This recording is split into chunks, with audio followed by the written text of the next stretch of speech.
ডাপুর উদাহরণ এবং আমরা কিডনি এবং কিডনি সম্পর্কিত রোগ সম্পর্কে আরেকটি তথ্যপূর্ণ ভিডিও নিয়ে ফিরে এসেছি। ফলগুলি নিঃসন্দেহে কিডনি রোগীর খাদ্যের একটি অপরিহার্য অংশ, কারণ এগুলি অন্যান্য খাদ্য আইটেমের তুলনায় প্রচুর পুষ্টিকর। কিন্তু সব খাবার কি কিডনি ফেলিউরের রোগীর জন্য ভালো না? বিভিন্ন ফলের বিভিন্ন গুণ রয়েছে। উদাহরণস্বরূপ, তারা বিভিন্ন ভিটামিন, ইলেকট্রোলাইট এবং বিভিন্ন অ্যাসিড বহন করে। তাই আপনার কিডনি ফেলিউর রোগীদের জন্য উপকারী হবে এমন ফল সম্পর্কে জানাতে আমরা এই ভিডিওটি নিয়ে এসেছি। আমি আপনাকে যে ফলগুলি বলতে যাচ্ছি তা অবশ্যই আপনার কিডনির মাত্রা কমাতে এবং আপনার পটাশিয়ামের মাত্রা নিয়ন্ত্রণে রাখতে সাহায্য করবে। এটা স্পষ্ট যে যখন আপনার কিডনি সুস্থ থাকে না বা যখন তারা সঠিকভাবে কাজ করে না, তখন এটি সমস্ত বর্জ্য পদার্থ অপসারণ করতে অক্ষম হবার। অতিরিক্ত ক্রিটিনিন, ইউরি, অতিরিক্ত পটাশিয়াম অপসারণে কিডনির কার্যকারিতা ব্যাহত হয়। তাই এই বর্জ্য আপনার শরীরে জমতে শুরু করে, যা শেষ পর্যন্ত আপনার স্বাস্থ্যকে প্রভাবিত করে এবং ক্লান্তি, নিদ্রাহীনতা, শ্বাসকষ্ট, দুর্বলতা ইত্যাদি সমস্যার সৃষ্টি করে। আমি আপনাকে বলি, এই সমস্ত জটিলতাগুলি সরাসরি আপনার খাদ্যের সাথে সম্পর্কিত। তাই আপনি যদি যথেষ্ট মনোযোগ দেন এবং কি খাবেন বা খাবেন না সে বিষয়ে একটু সতর্কতা অবলম্বন করলে এই ধরনের বেশিরভাগ জটিলতা এড়ানো যায়। আমি আগেই বলেছি, ফল খাদ্যের অপরিহার্য অংশ। সাধারণত কিডনি ফেইলিউর রোগীদের ক্ষেত্রে দুই ধরনের ফল এর চলতে হয়। প্রথমে সাইট্রাস। যে কোনো ধরনের সাইট্রাস ফলে অ্যাসকর্বিক অ্যাসিড এবং সাইট্রিক অ্যাসিড থাকে। এখন কিডনি ফেইলিউরের রোগীর ক্ষেত্রে যখন কিডনি ভালোভাবে কাজ করে না, তখন কিডনি প্রস্রাবের মাধ্যমে অতিরিক্ত পরিমাণে অ্যাসিড বের করতে পারে না। এখন যখন কিডনি এই অ্যাসিড ত্যাগ করতে অক্ষম হয়, তখন এই অ্যাসিড আমাদের রক্তে জমে, যা পিএইচ হ্রাসের কারণ হয়। রক্ত অম্লীয় হয়ে যায় এবং এই অবস্থাকে মেটাবলিক অ্যাসিডোসিস বলা হয়। এখন ধরুন একজন কিডনি ফেইলিউরের রোগী আম, কমলা, কুইনো মতো সাইট্রাস ফল বেশি পরিমাণে খাচ্ছেন, তাহলে কি হবে? এই সমস্ত অ্যাসিডগুলি শরীরে জমা হবে এবং যা বিপাকীয় অ্যাসিডোসিসকে আরও বাড় তোলে। তাই একজন কিডনি ফেইলিউর রোগীর ক্ষেত্রে যখন ক্রিটিনিনের মাত্রা প্রতি ডেসিলিটারে 4 মিলিগ্রামের নিচে থাকে, তখন এই অ্যাসিড এতটা শক্তিশালী হয় না যে এটি কিডনির কোনো ধরনের ক্ষতি করতে পারে। কিন্তু একবার ক্রিটিনিনের মাত্রা 4-এর উপরে বেড়ে গেলে কি হয়? সেখানেও অ্যাসিড জমে। এখন অ্যাসিড এত শক্তিশালী হয়ে ওঠে যে এটি কিডনির আরও ক্ষতি করে। এই কারণেই একবার ক্রিটিনিনের মাত্রা 4 লঙ্ঘন করা হলে আমরা ক্রিটিনিনের মাত্রায় তীব্র বৃদ্ধি দেখতে পাই।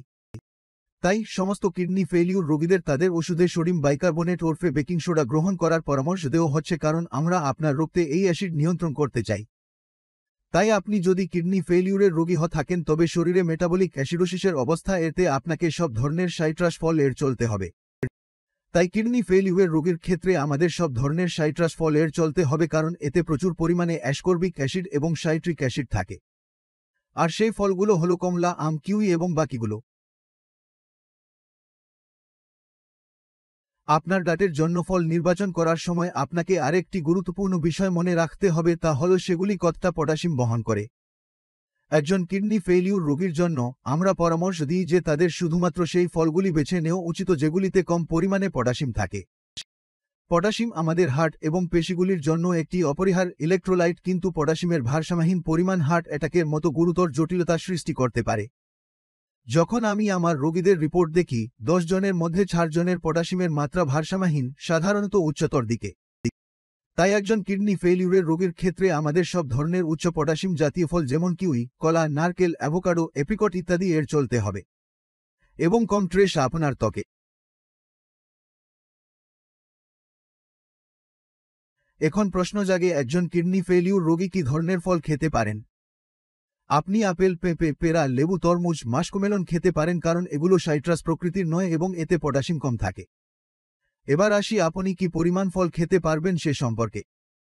আমি আপনাকে বলেছি, শুধুমাত্র নির্দিষ্ট ফল আছে যেগুলি আপনি খেতে পারেন, তবে আপনাকে এই ফলগুলির পরিমাণেরও যত্ন নিতে হবে।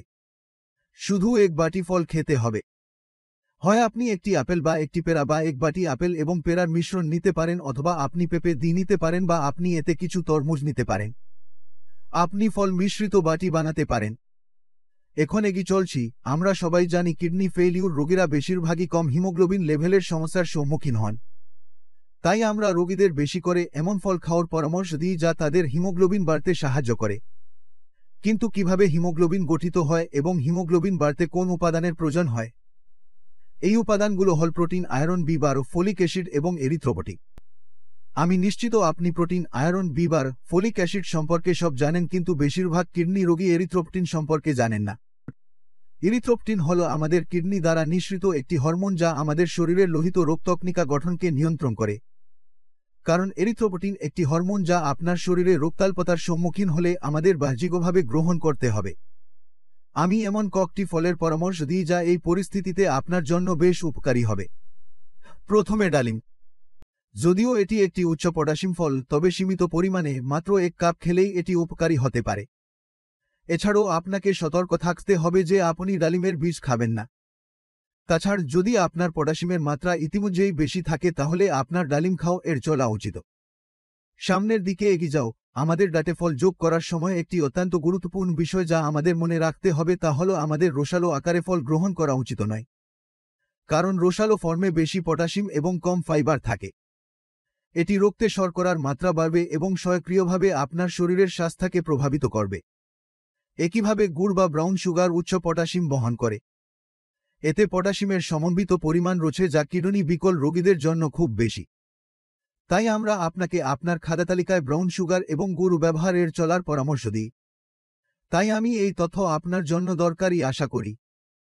আর কিডনি রোগে আপনি কোন ফল খেতে পারেন এবং কিভাবে আপনার খাদ্যতালিকায় ফল যোগ করবেন সে সম্পর্কে আপনি এখন আরও সচেতন। কিন্তু আপনার যদি এখনও কোন সন্দেহ থাকে তাহলে নির্দ্বিধায় আমাদের বিশেষজ্ঞদের সাথে যোগাযোগ করুন। আমরা বিনামূল্যে পরামর্শ প্রদান। এরকম আরও তথ্যপূর্ণ ভিডিও পেতে আমাদের ইউটিউব চ্যানেলে সাবস্ক্রাইব করুন এবং দেখতে থাকুন। নমস্কার।